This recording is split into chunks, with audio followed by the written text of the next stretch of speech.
Imagine facing every challenge, every obstacle, and every setback with unshakable calm and confidence. What if the secret to success wasn't about what happens to us, but how we choose to respond? In this video, we will be talking about the timeless wisdom of Stoic principles that have guided great thinkers and leaders throughout history so we can all have a great 2025. Hello everyone, my name is Adnan and I am a professional sales consultant with over 24 years of experience in the field. Currently, I am the highest producing volume rep for Renewal by Anderson of Greater Philadelphia, not once, but 7 times in my office of over 80 reps. So let's dive into the topic. Point number 1 is self-examination. I'm going to start this point with a small story, which is going to make sense towards the end. In a small village nestled in the hills, there lived an old stonemason named Linus. Known for his precise and beautiful work, Linus spent his days carving intricate designs for temples and homes. But despite his high skill, Linus had one particular habit every evening as the sun dipped below the horizon. He would retreat to a quiet spot by the river with a small notebook. There he would silently sit for an hour writing. One day, a curious apprentice named Elias mustered the courage to ask Master Linus, "Why do you sit by the river every night? You've already spent the day perfecting your craft. What more is there to do?" Linus smiled and invited Elias to join him that evening as they sat by the riverbank. Linus opened up the notebook and began to ask softly every question. I ask myself these 3 questions every evening. Number 1, what did I do well today? Number 2, where did I fall short?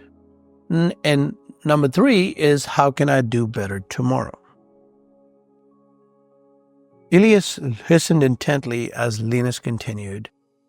Today, for example, when I was teaching you how to smooth the edges on a stone, I felt pretty good, but I also grew impatient when a client changed their request.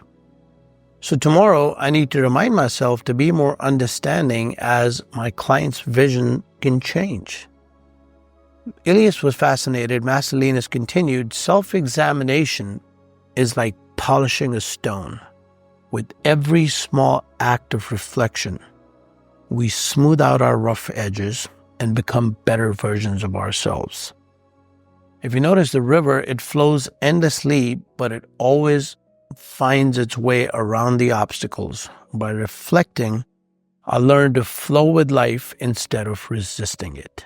Elias began to follow Master Linus's practice as the years passed, and he found himself not just growing in skill, but in character.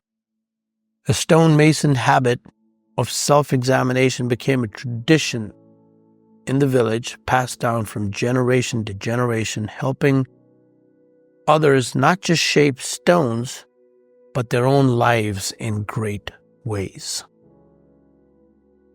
Moral of the story, just as stonemason defines a block of marble into something beautiful, self-examination allows us to refine our character, smoothing out the imperfections and guiding us toward a life of virtue. Self-examination is the key to truly improve ourselves. So never focus your energy on people. Focus it inwards and seek out ways to get better, and success will follow you throughout life. Number 2, practice voluntary discomfort. This point can be a video in itself. For example, I get asked, how do I stay so consistent? How do I perform year after year to be number 1 in my field? And the true answer to that is to embrace discomfort. For me personally, it starts with a morning routine of cold plunges to cold showers to working out 7 days a week, not for a better body, but for a stronger mind. fasting or skipping meals when you're super hungry. It's about being your own worst critic to improve in every single area, to find those weak spots and attacking them head on. For example, these days I'm working with a speech pathologist to improve my speaking skills. Most people know I stutter, and it's an awkward environment as most speech pathology places tend to small kids. So here I am as a 40-year-old man in this kindergarten-type environment, learning how to speak and pronounce my words better. I don't need this type of training. I'm already the highest paid rep in my office.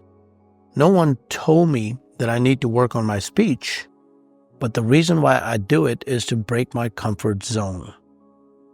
As we all know, that's where all the growth happens. So stay as uncomfortable as you can and find comfort in it. And don't do it and feel miserable, as that would defeat the purpose of the exercise. So don't try to punish yourself. Point number 3 is view challenges as opportunities. Speaking from a sales background, when I started my first sales job at the age of 16, all happy and excited with big dreams and aspirations of working in New York City to earn a small paycheck, my manager at the time said only 1% make it in this business. People come and people go like seasons in a sales job. And I think the reason for that is a small mindset shift that Stoic philosophers have known for millions of years, to embrace challenges as opportunities. You know, the most interesting people you'll meet in life are the ones that have had the hardest or the most tragic lives. So being successful to me is not about making money and being number one.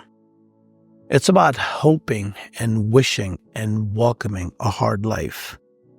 I don't hope and pray for success and riches. I hope and pray for strength and dignity to handle hard times with a smile on my face. Working hard with no expectations out of life. Not expecting that if I work this hard, I make this much. I'll never put any conditions on my work. That if I work this hard, it'll make me $1 million. Who cares? That might happen or may never happen. That's not in my control. But the most certain thing that happens to us is the day that we're born is that we're guaranteed to die. You come to this world with no money and you leave this world with no money. So don't attach your success to money, as that'll be a guaranteed route to failure. Attach it to accepting as many challenges as humanly possible.